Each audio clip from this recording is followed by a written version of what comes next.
Welcome back, Dead Ball Dancing. Final episode before we really are in our stride. Next week's episode will be deep in the heart of big conference championship tournament play. We got a few more games for the bigger conferences through the weekend, early next week, and then everyone makes the trip to campus sites, centralized locations. Some of the conferences use like different locations for quarters, finals, and then the semis and the finals. But this is college basketball. This is the time. So how you doing, man? I'm good, brother. I'm good. Oh man, I'm love watching these mid-major conference tournaments so far. It's just been such fun basketball. I've been keeping my eye on the Missouri Valley Conference tournament. I don't know if you've got a chance to watch any of those games, but it's so funny to see, and this is what makes March so magical for college men's basketball. It's like Drake, one of our teams that was incredible last year, just absolutely shit the bed this year. Just beat Belmont by like 30. And they were a 9 seed. Belmont was 1. So it's like watching some of these games has been just so much fun. And I'm so excited to get into it with you today, man. How you doing? You been watching any of the conference tournaments so far? Yeah, all of it, man. This is my favorite time of year, my favorite picks league of the year, and I am getting destroyed, absolutely destroyed. There's been some really key upsets. There's been some teams that got washed that I was really counting on to provide some wins. And it's good basketball. It's fun basketball.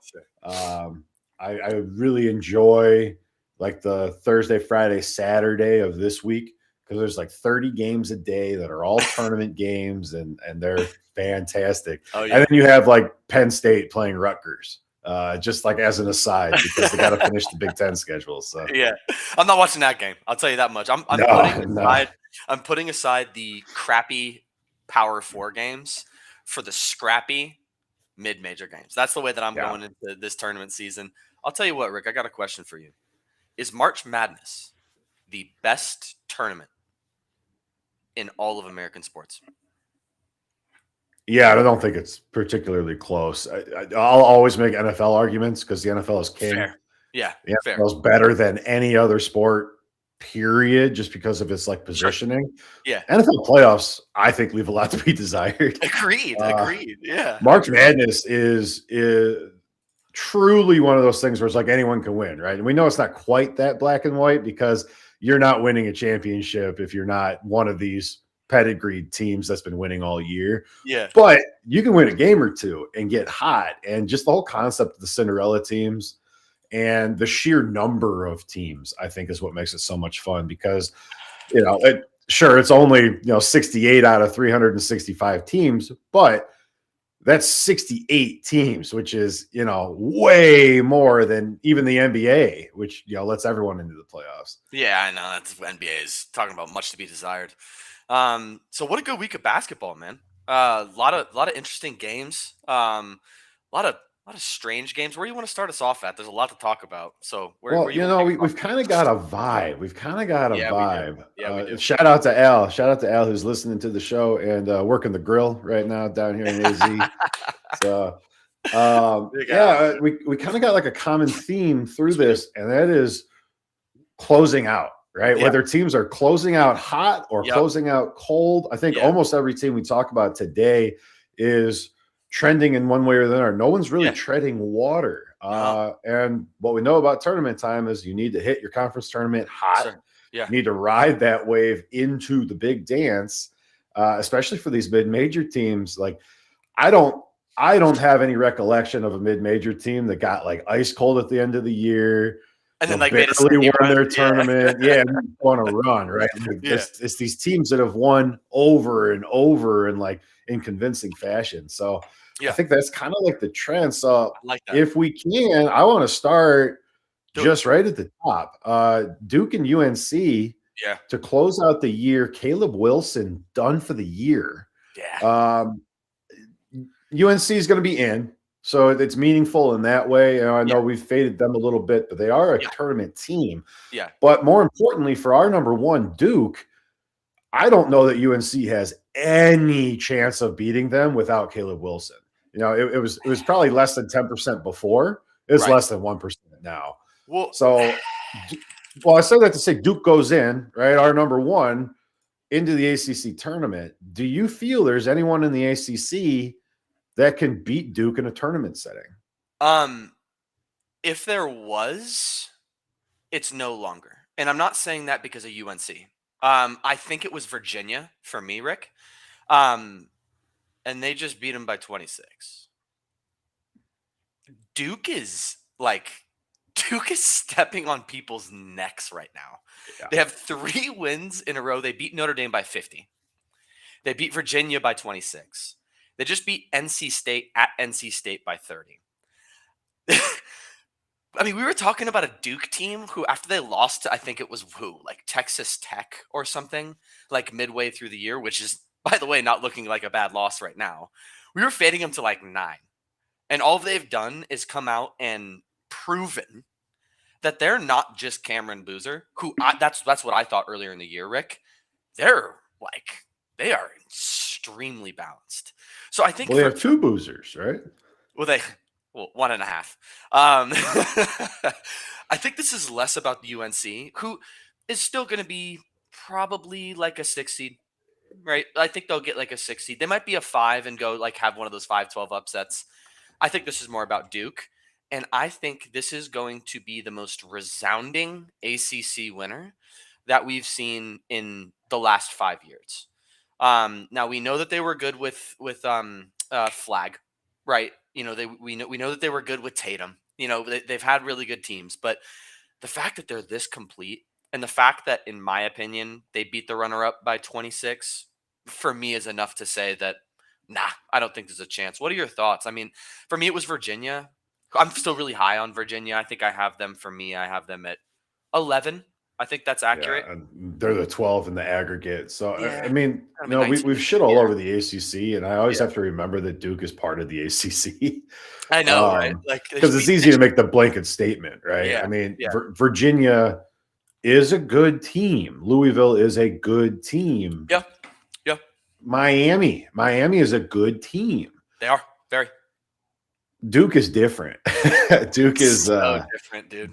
Just a little different, and you know, it's early, right? But it's bracket season. I'm looking at how some of these are going to play out, and Duke is obviously going to end up in the East as the number one, right? Overall, for depending on what happens, I don't know that much could change that. No, but like we're looking at a corner of the bracket where like the biggest challenger is a UCLA team we're going to talk about in a little bit.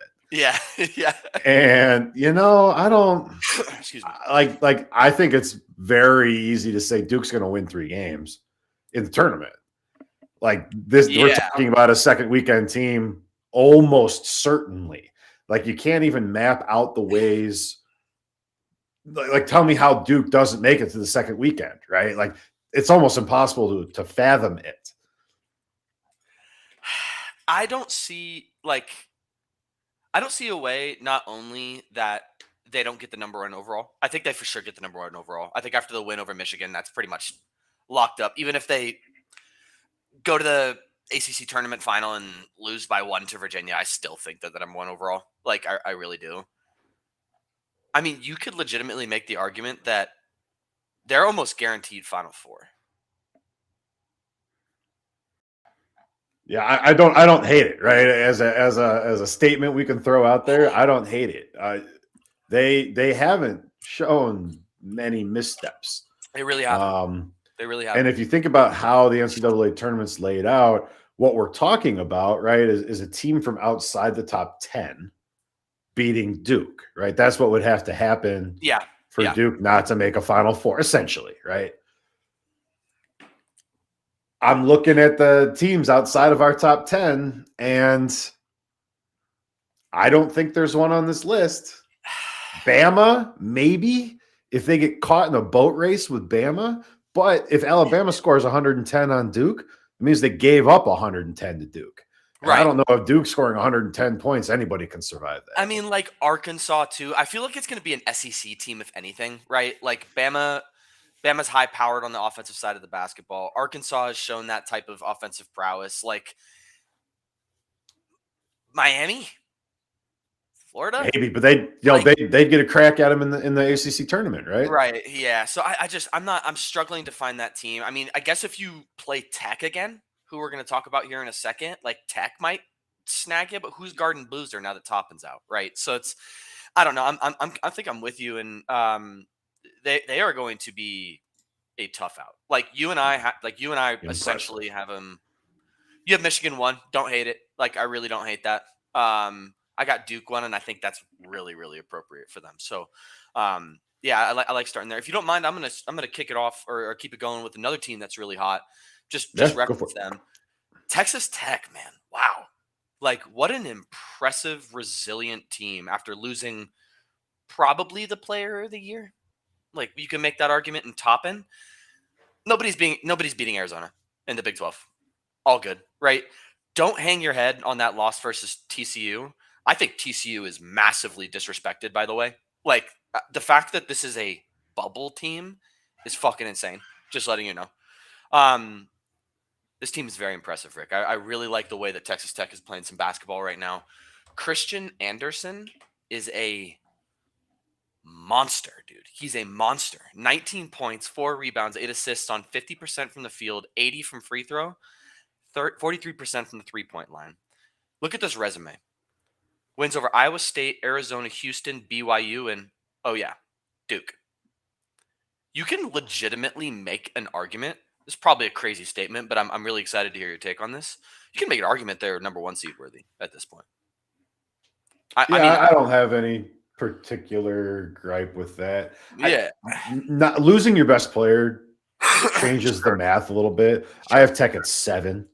Yeah, and I like that. I like that a lot. But it's like you speak on the resume, absolutely, right? But who do they have for all those games, right? Yeah, yeah. So we'll learn a lot more in the Big 12 tournament. Yeah. Because you'll see it against some of the best teams in the country. Yeah. So I'm with you.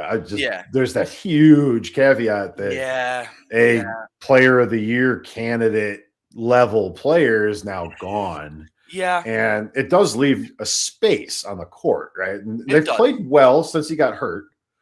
I mean, but are you beating Duke? Are you beating Arizona? Are you beating Florida without Toppin? Well, I mean, you just went into Iowa State and won by 10 without him. Like Iowa State's still a really good basketball team, right? They're sitting at 5 for us. You can make the argument that Iowa State versus Florida, a neutral site, that'd be a hell of a game, right? Like, I don't know, man. Like this Texas Tech team, it feels like they've really come together post Toppin injury. I mean, 21 points, 11 rebounds a game is tough to fill no matter how you spin it, right? But man, this team can absolutely ball. And I think the reason why I'm so confident in them now, and I'm kind of gonna piece some things together here for a second. Cincinnati has been one of the best teams since January in all of NCAA basketball.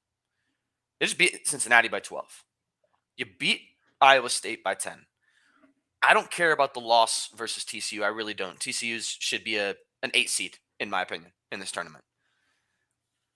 If you go into BYU and you beat BYU by 30, which I really think you can do, Texas Tech is the first 2 seed.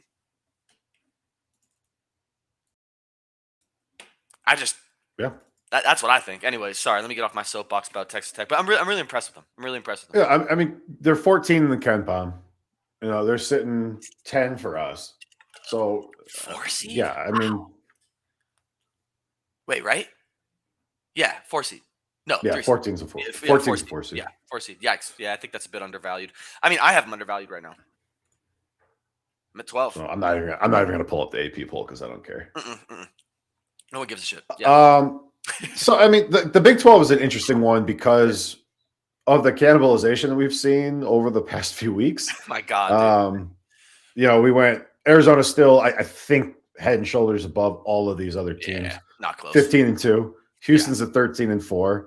Tech's at 12-5. Iowa State and Kansas with a loss to ASU, now 11-6, and TCU right behind them. Right, you spoke on Cincy. I think they're 9-9 in conference play. Yep. I mean, like this conference is really, really good, and the reason there's not more standouts from a ranking standpoint is because they all beat each other. Now, Yeah. 2 teams in the top 5 is very meaningful, Yeah, right? absolutely. Yeah. And then Houston at 6, right? Tech at 10. Like they're well represented, but the reason there's some of these other teams in between them is because they all had to play each other. It's like the SEC in football. Like, Yeah. you gotta play all these other monstrous teams, and the worst thing that could happen, I think, would be Arizona losing in the conference tournament. Sure. So that's going to shuffle these seeds in a way. These teams are all in. I think Arizona, Houston, Tech, Iowa State, Kansas, TCU are all locks. And I think Cincinnati is like right there. I also think West Virginia is right there too, though. Like I even think West Virginia could be like last 4 in. You know what I mean? I didn't mean to cut you off there, but like West Virginia just had a big win over someone as well, didn't they? Didn't they just beat someone really good? They're 9-9 in conference. Yeah, like I said, they're right behind everybody. UCF, big win over UCF, beat BYU. 2 wins over UCF. You can make the argument that UCF is also a bubble team. I keep skipping right over BYU, who's also a tournament team. Anyways, no, it's a hell of a conference. I really do think that Arizona is still the clear, kind of far and away favorite, right? Like you can almost make the argument at this point they're like the Big 12's version of Duke at this point. Like obviously they struggled slightly, back-to-back losses, came back and just started balling out again. So I don't know. I think Arizona's still my favorite. But that conference tournament is going to be a freaking beast. Like that's and meaningful, right? Because the other thing that we haven't talked about is one of these lower teams could jump up and steal an auto bid. It would be unlikely if you get through all of these other ones, but Baylor's looked really, really good at times this year. They have. Baylor gets hot, goes on a win, steals the auto bid. Yeah. I mean, that's like the only thing that could keep TCU out at this point is if some weird shit happens in the tournaments. Yeah, agreed. Because if you flip those auto bids around, somebody's out, right? Somebody's out, and it's probably like a Cincy, because I think Cincy's right at the bubble. So let's stay in the Big 12. I know you want to talk about BYU. I do. I think they're better without Richie Saunders. Interesting. So so I'm just trying to figure out. I think that's really the only ranking that kind of stuck out to me when I was looking at both of ours. Right, like BYU at 16, right? But they're not in the AP. Fuck the AP. You and I both agree AP sucks ass, right? 3 straight losses, UCF, West Virginia, and Cincy beat them by 22. We just talked that Cincy's probably in the tournament. In my opinion, they should be. Apologies. What's this team's glide path? Because in my problem with them, right, is not their offense. DeBonsa can put up 40. Like he'll win you a game on the offensive side of the court. It's their defense, dude. Like 212 in scoring, 206 in 3-point percentage defense, 259 in allowed 3 points made, 282 in first half defense. You and I have both talked about how they're one of the worst first half defensive teams in the nation. My problem with that is, and then I'm gonna turn it over to you. Call them a 5 seed, right? Call them a 5 seed, right? We've talked about how there's going to be some real good 12s this year. There are going to be some real good 12s this year. If you come out flat in the first half against High Point, you'll lose. You'll lose. See, and I think that's where this why I slid BYU up my board. Okay, talk to me. Yep. The last 3 games are weird. Those are weird losses. Giving up 100 points. Giving up 100 points to Cincy and to UCF is weird, right? They're not that bad. And I think what's going on here, I think they are, without Saunders, they are the team that lost to Arizona by 7 and beat Iowa State by 10. Okay. Right? If you lose one of your best court spacers, right? You're a ball guy. You have a rookie, right? A freshman who can score all the points. And you need to figure out your defense. You're not winning the Big 12 title. You're not catching Arizona. When is the perfect time to try to figure this shit out? Look at the minutes. Look at how they distributed minutes in those 3 losses. They are going to figure out this defense. Okay. They play Texas Tech today. I just don't see that going well, though. Like, I like them to win against Texas Tech. I like them to play better defense in the conference tournament. I like them to hit the big dance with the defense figured out. That's why I moved BYU up my board. From an offensive standpoint, this team is dangerous as hell. This is one of the best. They'll probably be a 7. They're going to fall into the West. They're going to be in the bracket with Arizona, with TCU, probably Illinois, maybe Tech falls in there too. They're going to fall into that bracket with teams they have seen, with offenses they can match up with, with a defense that they have figured out how to play without Saunders by experimenting over the last 2 weeks. And I think BYU can actually win a game or two in the tournament without very clearly their second best player. BYU with the defense is a 3 seed. I don't disagree with that whatsoever. My question for you is, and this is why I love talking ball, man. How long have you been trying to figure it out? Walk with me on this one, right? You gave up 85 to Tech, 86 to Zona, 90 to Kansas, 100 to Oklahoma State, 95 to Baylor, 90 to Colorado. But none of that's without Saunders, right? Saunders gets hurt in the Colorado game. Okay, so it's Arizona. They beat Iowa State by 10, and now they're in this weird losing streak where in the whole second half of some of these games, they're not even playing basketball. They're giving kids minutes, and they're figuring out. They're playing personnel packages that they haven't played all year. Right? So I think they beat Iowa State. They say, okay, we're good. Let's make sure we're tournament good. And they've spent the last 3 games playing offense and just kind of tinkering on the defensive side of the ball. Like, what the hell do we do without Saunders? Yeah, but do you want to be tinkering in the last 4 games of your season? Well, no, but if you have to. Sure, right? sure. We're talking about getting hot or getting cold, right? Sure, and sure. 3 games in a row, staring at Texas Tech, potentially 4 games in a row going into your conference tournament. It's absolutely not where you want to be. But also where you don't want to be is without Richie Saunders. Sure. With 4 games left in the year, right? Yeah. Okay. Yeah. BYU's not winning a championship. Like, don't let me blow too much smoke. but if BYU can play halfway decent defense, they are equipped offensively to win 2 games in the tournament. I agree. I agree fully. The Texas Tech game tonight will tell me a lot, right? Yeah. Oh yeah. If you give up about both teams, if you give up 85 plus against Texas Tech, these last 3 games were real. That's the way that I'm thinking about it, right? Because you go to your point, you only allow Iowa State, who's all of a sudden like a top 2 offense in the nation, you only allow them 69 points. Okay. You keep Texas Tech to under 70, you did figure it out. And you will make noise, not only in the conference tournament, but the NCAA tournament, because you're going to be in. You give up 90 to Texas Tech. It just doesn't make sense to me, right? Yeah. Like 69 points for Iowa State, followed by 97 points for UCF. That doesn't make basketball sense. There's something else. And that's why I started digging into the minutes, right? At home. Because they played differently. They played different sets. It looked strange. Yeah, it sure did. Take us. BYU a 1.5 point favorite with a total of 159.5 tonight against Tech. 1.5 point favorite. Wow. Okay. After all Texas Tech is done, I don't know the betting market, so I can't. You know what I mean? I can't accurate. It's priced for sucker bets. That's a sucker bet. Okay. Yeah. Because I mean, I don't know.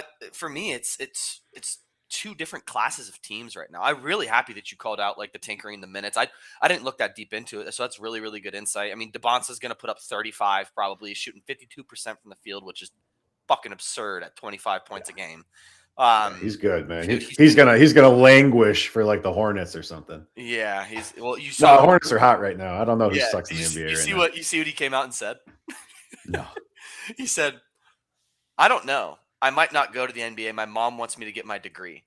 I'm like, shit, I would say the same thing if I had to go to the Kings. I don't want to live in Sacramento. That place sucks. That's fair. Yeah. Well, it's not like he's not getting paid, right? Yeah, I mean, he's making $8 million a year. So, where are you taking us next, brother? Yeah, I've got some teams, and we can pick 100, right? But there were two that have really Yeah, stood out to me over the last couple of weeks here, and we're 100%. talking about getting cold at the wrong time. Yeah, St. John's and Purdue, who are still winning games, yeah, but are disappointing. doing it real tight and not convincingly, and having to battle back. And obviously we have these teams ranked. Purdue sitting at 17, St. John's at 24. These are teams that have been good all year, full stop, right? Yeah, These are yeah, yeah. tournament teams. It was Yep, never in question. yep. But as you talk about getting hot or getting cold, these teams are getting cold. Cold. And the tournaments for these teams are not going to be nice. Nah. The Big East and the Big Ten are tournament tested teams. Even the bad teams in these tournaments play really well come tournament time. Oh yeah, yeah. And I'm more worried for St. John's because I think Purdue is the better team, X's and O's, right? Sure. And I think the Big East has more teams that can jump up and get St. John's, where Purdue is behind more teams in the Big Ten, so they have less to be worried about. Like Penn State's not jumping up and getting Purdue, right? It's not going to happen. I didn't think Northwestern was either. Well, fair. Yeah. But so, the two teams who've been essentially top 25 for us all year long, what do you need to see from St. John's and Purdue in their conference tournaments to be convinced they're ready for the big dance? I actually think, and I'm glad we're talking about this. Everyone knows I'm a Purdue homer. I'm more worried for actually Purdue than I am for St. John's. Not necessarily in the conference tournament, Rick, but the actual tournament. I think St. John's, from a defensive integrity standpoint, is more solidified than Purdue is. Hence my worry about Purdue. I can't figure us out this year, and I really do think that 17 is honestly generous. Ohio State loss is insane, right? Like, good team, probably a tournament team. Tournament team, sure. But I mean, you got punched in the mouth. You skate by Northwestern by 4.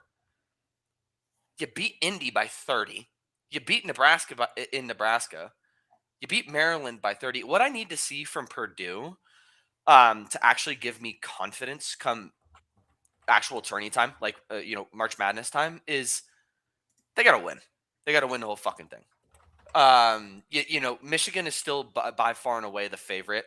They'll win the conference tournament. I'm almost positive we'll talk about that in a second. But you need to go into this. The Big Ten tournament. You need to win resoundingly.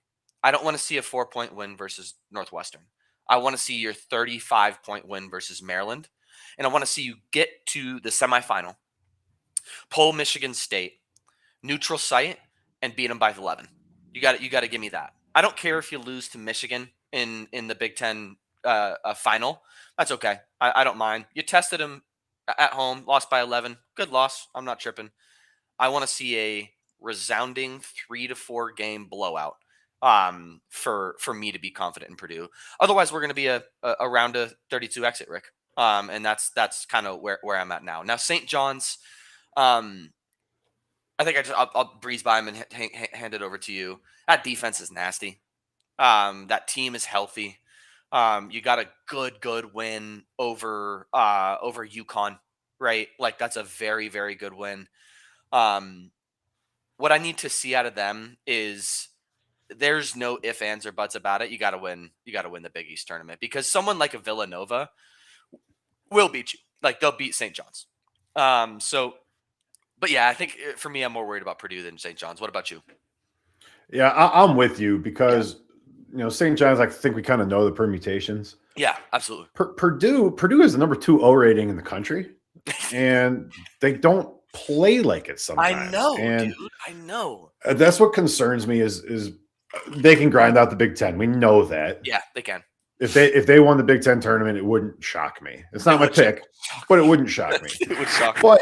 But if Purdue wins the Big Ten tournament, we're talking like first or second round exit from the big tournament because they will not be able to get back up to speed. No. You can't grind out a Big Ten championship and then go toe to toe. I mean, we saw it. We saw it with McNeese. Yeah, absolutely. Absolutely. And it's going to be a good they can't get back up to speed fast enough. And that's weird because this team can score in buckets. Yeah, They do a nuts. fantastic job on the offensive side, and they get rebounds and they have great spacing. They always seem to make that extra pass, take uncontested shots, take smart percentage shots. And Yeah. I don't know what it is about Big Ten play. It just like grinds it out of them. It does. But It does. like the second they're behind, they lose all that. They're done. They're done. They can't get down. They can't get down because of their pace. The problem is they're more suited for a grind out pace, but these Big Ten teams can swap, right? They can switch. Yeah, everybody's good at it, right? They can turn it on. Like, so they can grind and then explode. Illinois, Michigan, with fucking Wisconsin, right? Like, they can fly up and down the court. Purdue can't do it. They're methodical. They're averaging 20 assists a game. I mean, Braden Smith is the best point guard in the nation. Let's be honest. Like, that's not just a Purdue fan saying that. Like, he's incredible. He's going to be so good in Turkey. Oh, I know. Wisconsin. I mean, we beat Wisconsin earlier in the season. I mean, Wisconsin homer, right, by 16. That shit is not happening today. That shit is not happening today at all. I think Wisconsin's going to come into Mackey, and I'm almost positive Wisconsin beats us by like 13. Yeah, I'm going to a baseball game. I'm not watching it. I'm definitely watching it, but like it's. I'm glad you called it out because it's just been such a I'm going to start going on a soapbox. It's been a disappointing season. Well, I mean, let's stay just a little bit longer because you are close to this one, right? Bracketology, ESPN projections is what it is, but we have it right here. How do you feel about Purdue against automatic qualifier Bradley? Not great. Not great. What's you win that game, you get either Louisville or Santa Clara. What's the seeding they're giving us on three? Okay, sure. Yeah, 3 seeds. I don't think we're a 3 seed. I think we're a 4. The three in the South. So UConn's bracket. I think we do. I think we do beat Bradley. I'm definitely confident in our game against Santa Clara. Not confident in the game against Louisville. I think Louisville runs us out of the gym. Because Louisville has proven that they could do that. And I'm actually a big fan of Louisville. So not confident at all. I think we're a second round exit if that's who we pull, for sure.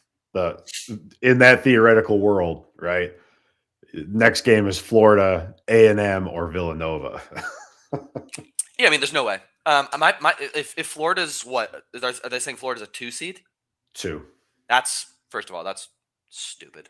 Because it'll fix itself. And maybe that's a good transition. Florida is a minus 2,000 favorite to win the SEC. Wait, is it really minus 2,000? I thought you said. Oh, you updated it. Okay. Yeah.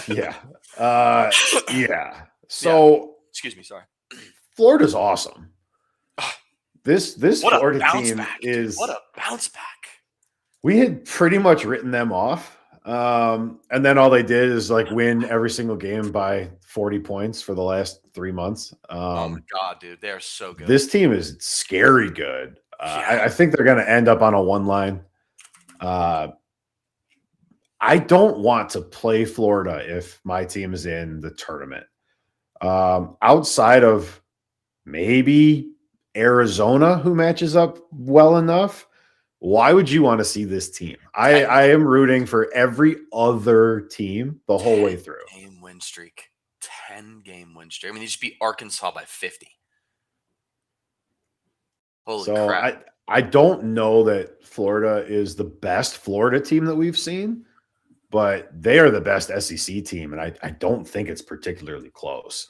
Our next SEC team is Tennessee at 14. Florida is a different beast in the SEC. Dude, that Chinyelu guy, have you seen him play defense? He's 7 foot tall, and he's guarding guards with his hands behind his back. Yeah, it's not fair. It's not fair.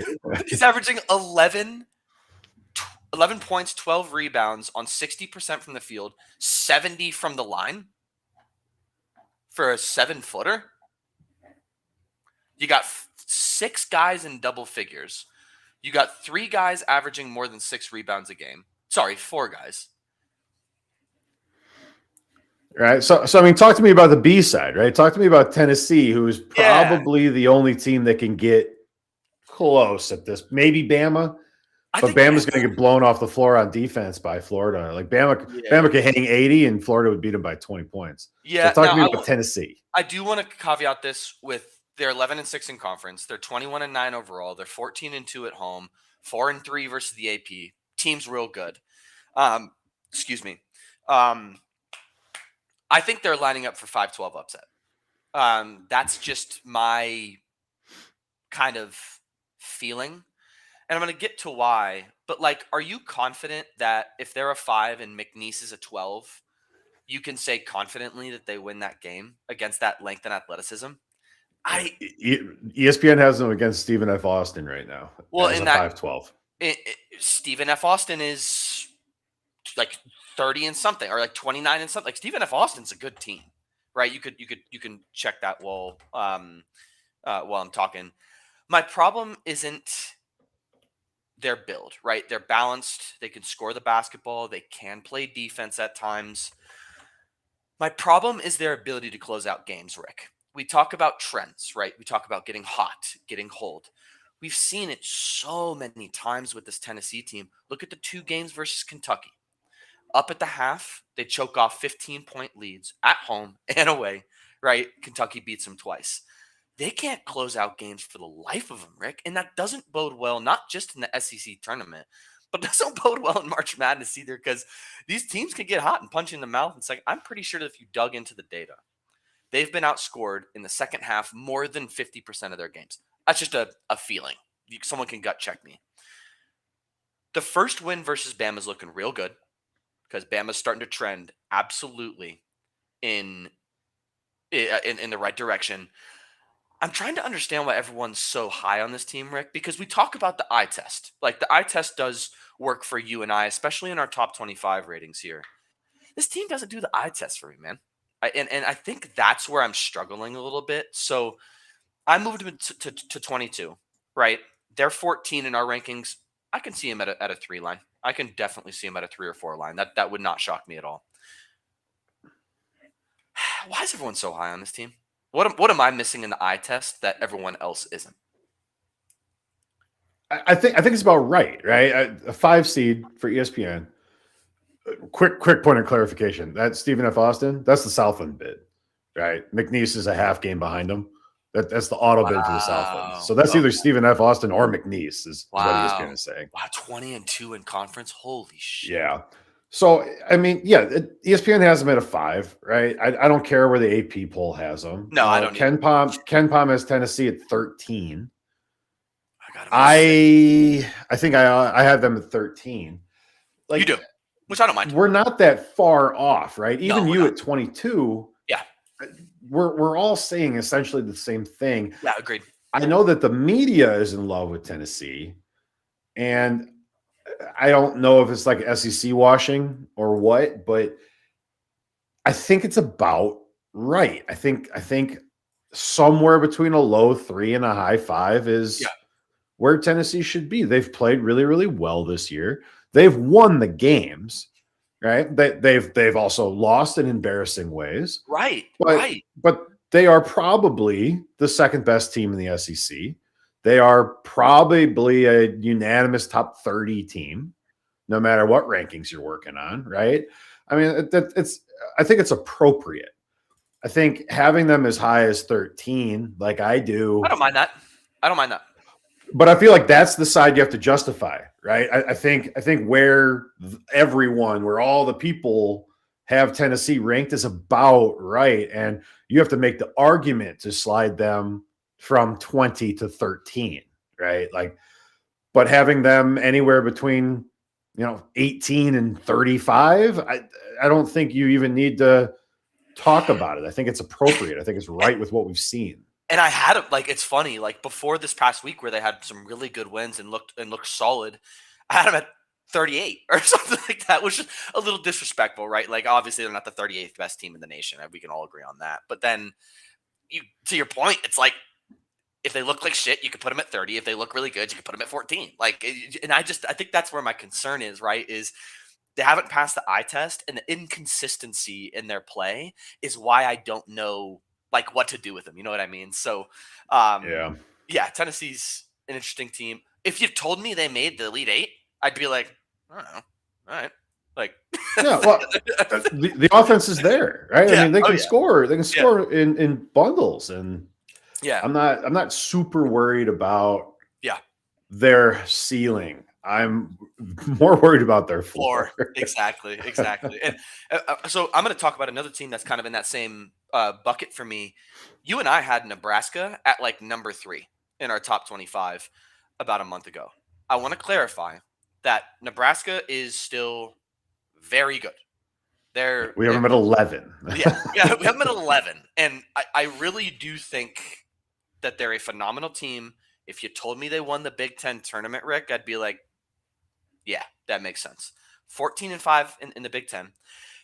They tapered off a bit, and that's where I'm not sure where to put them. Now, taper off, you started 18-0. So maybe that's why I'm like, yeah, tapered off. It's because you were fucking red hot, obviously, to start the year.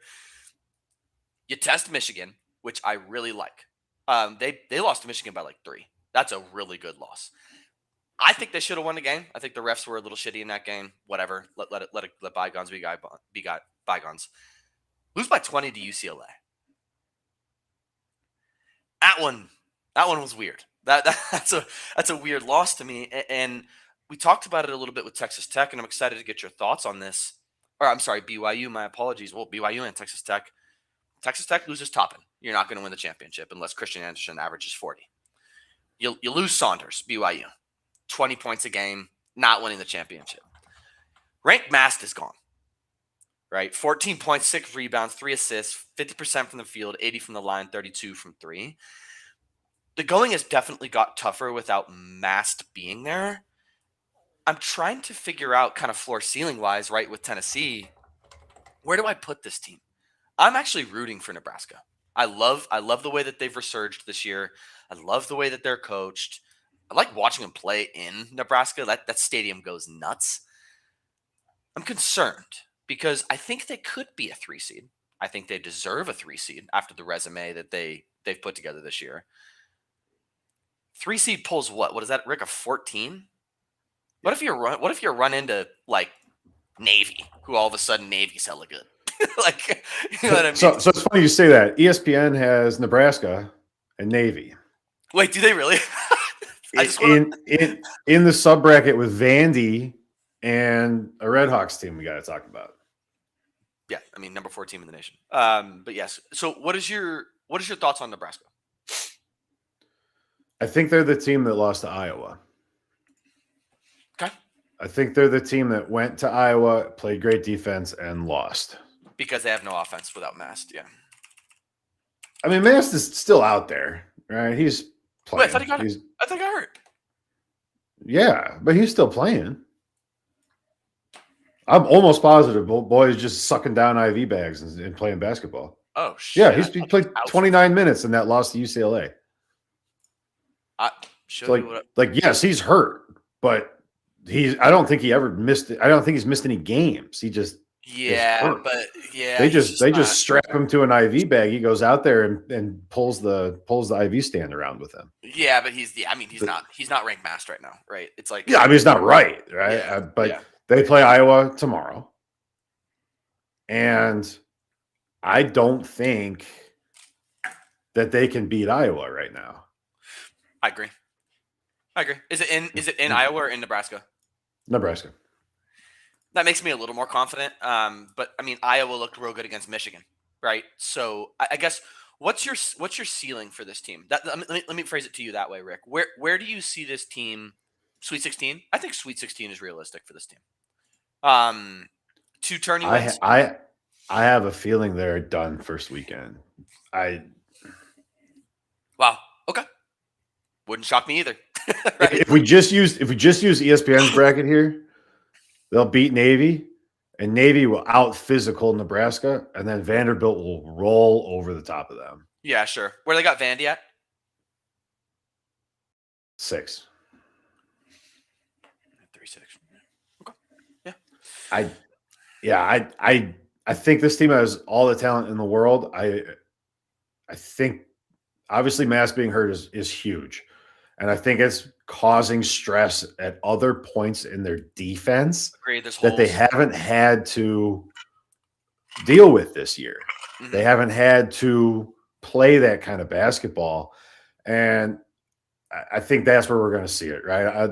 On those secondary possessions. Yeah. And when the backups are in, right? If you get important players into foul trouble early, go on a run, 8-point run before Mast comes back in and plays at 75%. Yeah. I think that is where this Nebraska team is at risk. Yeah. Now give me a 75. Give me a 75% Mast over like a lot of the other Big Ten players, just to be clear.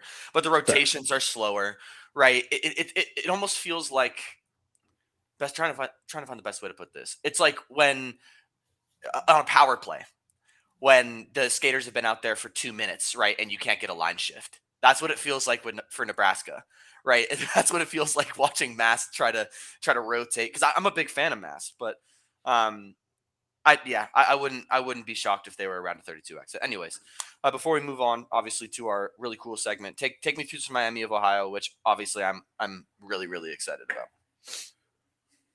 Undefeated regular season, awesome. Very rare, very hard to do. Congratulations to Miami of Ohio. Yep. They a Freedom of Information Act request, a FOIA, was filed. They did try to schedule good teams. And most of those good teams, a bunch. TCU, Wisconsin. Those are the only two I can think of off the top of my head. Yeah. But it was like 15 teams. And most of those schools didn't ever email them back. Because it's Miami of Ohio, and it's not worth it. Sure. Undefeated season, huge. This team's going to lose to Akron in the tournament, in the conference tournament. And I love that now the national media is talking about whether or not that means they should get a bid. To be clear, this team deserves a bid in the tournament. Yep. I don't think it's going to be the auto bid. And I don't think it matters if it is or not, because they are going to play in the first round of the tournament a better team than they have played all year, and they're going to lose. Sure. My issue with Miami, the kids are out there balling, right? They're winning games. That's ultimately all that matters. They're closing out games. But they're closing out games against really, really shitty teams. Sure. Winning by 2 to Western Michigan, where they had to come back and win that one with a shot with no time on the clock. That's unacceptable for a good team.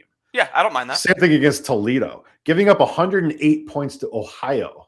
This is not good. And that's why I wanted to talk about them, is not to slam this team. No. Because we're talking about getting hot or getting cold. This team, by the skin of their teeth, protected an undefeated season against absolute garbage. That's really concerning. They play UMass in a few days. They will win that. There is only one team in the conference capable of beating this team, and Miami has already beaten Akron. Yep. They come out in the tournament and drop into this bracket, and my concern is that they can't go toe-to-toe with almost anyone.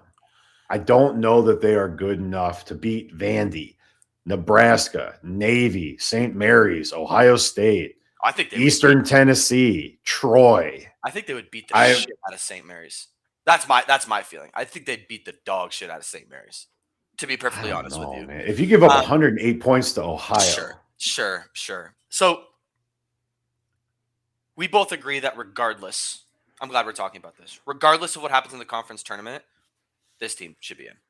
I think they should be in no matter what. The fact that this is a conversation and all that shit that Bruce Pearl was saying, right? Because he's a fucking douche, right? Auburn shouldn't be in, right? Like, Auburn should not be a tournament team.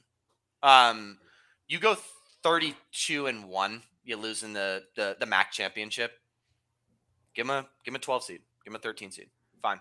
The team should be in. Yeah. I think we have to have them in the tournament. I think you have to. And okay, obviously, I really took time on my rankings. Like, the one outlier obviously is Miami, Ohio at 4, because I'm tired of people talking shit about them. So you're 19 in the AP, right, Rick?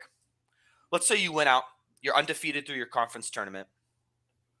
You're talking about a Miami of Ohio team that's a 5 seed.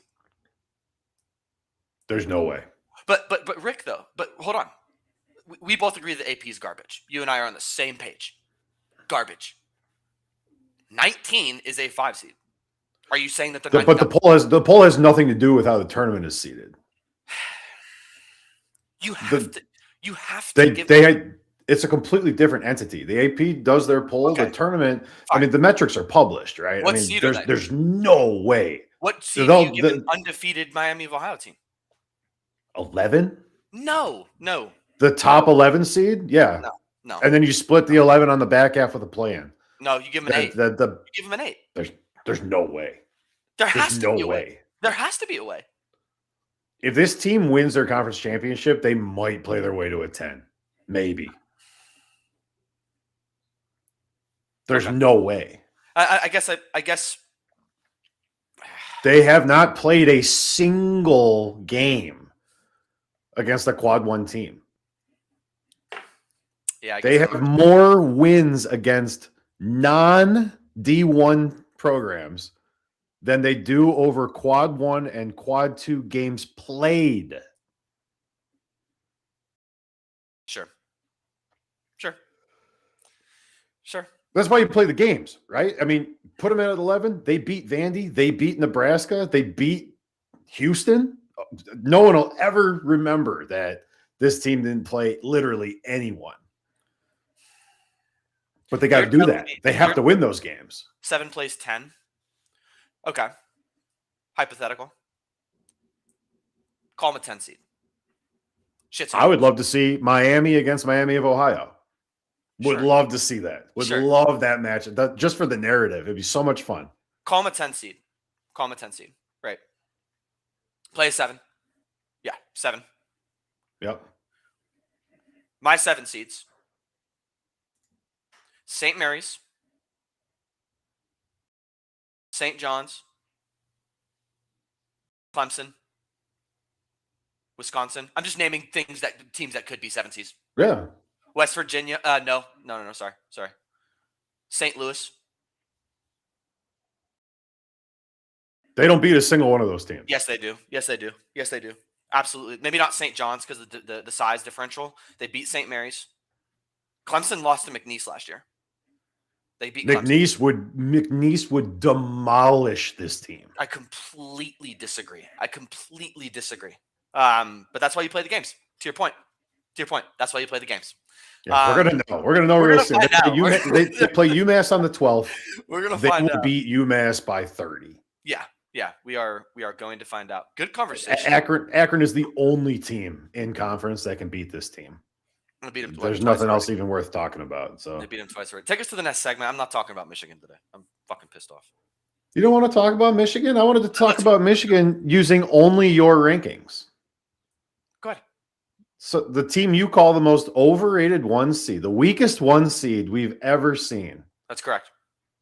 I'm only going to use your rankings for this. Go ahead. Beat number 18 TCU. Beat number 19 Gonzaga by 40. Correct. Beat number 14 Villanova by 28. Okay. Beat number 34 McNeese by 41. Okay, keep going. Beat number 10 Nebraska. Beat number 6 Michigan State in East Lansing. Okay, beat UCLA by 30. UCLA's not my top anything, but keep going. No, beat them by 30. Okay. Won in the stinkiest town, West Lafayette. Beat Purdue by 11. Lost to the number 1 team in the country. Beat number 13 Illinois in Champaign by 14. Yeah. Those are your rankings. And you think that this is the weakest 1 seed of all time. 2 things. Sloppy on the offensive side of the basketball. 253rd in the country in turnovers. Don't give a shit. You're not making the Final Four if you turn the ball over that frequently. 2, refereeing is going to tighten up in the tournament. You're not going to be hand-wrapped and gifted fucking free throws like you have so far. At all. 3, I don't think I have a third. I think it was just those 2 things.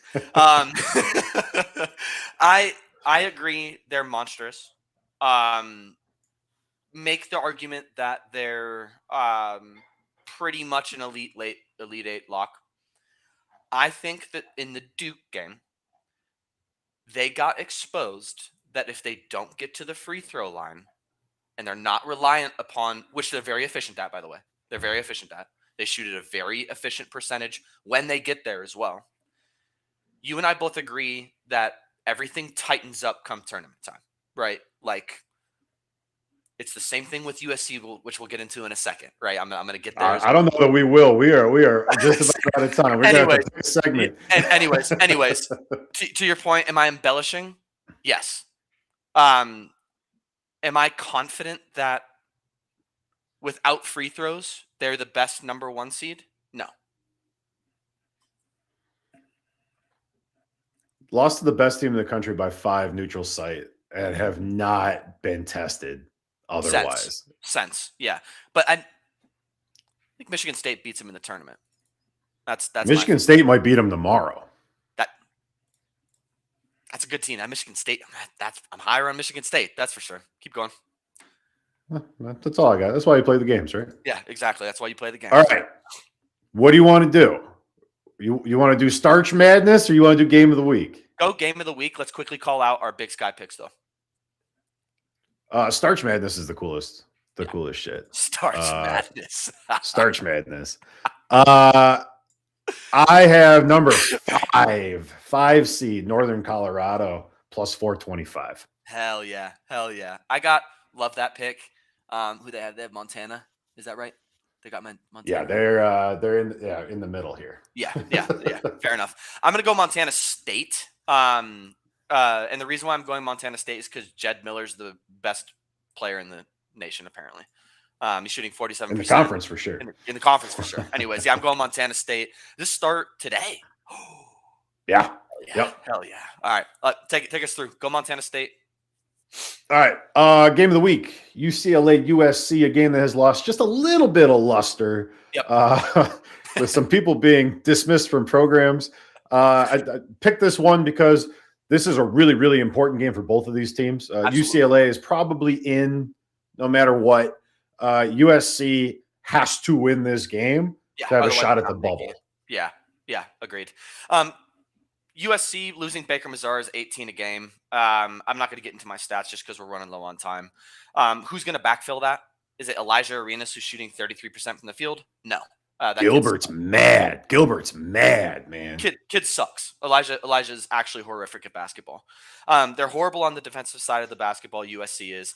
Again, they're reliant upon free throws, brother. They're 19 free throws made a game, 27 attempts, 12th, 7th in the nation.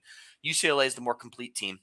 I don't know if it's going to be 6.5. That feels a little. I don't know. With that being said, give me UCLA. I'm going to go ahead and take UCLA. Donovan Dent needs to not shoot them out of the game. Are you going to have 30 like you did last time versus USC and 23 in your loss to Purdue? Or are you going to put up 3 points versus Minnesota on 1 for 9 shooting? What is Donovan Dent going to do? That's my X factor. Still give me UCLA. That's what I'm going with. How about you? Yeah, I'm on UCLA as well. The under is getting absolutely hammered in this game. This will probably be 147 by the time this game tips. When I picked it, this game had some shine on it as like the last team in the Big Ten. UCLA wins this game going away. I think they cover the number. USC's done. They're cooked. Yeah, they're done. Agreed. Agreed. So we both got UCLA. I'm going to put that in there. Yeah. We went a little long in the tooth on the top 25, but that's why you guys are here. Yeah. We're going to figure out format for next week. Obviously, pretty much all the games will be over. We'll film Saturday morning, most likely. Selection Sunday on Sunday.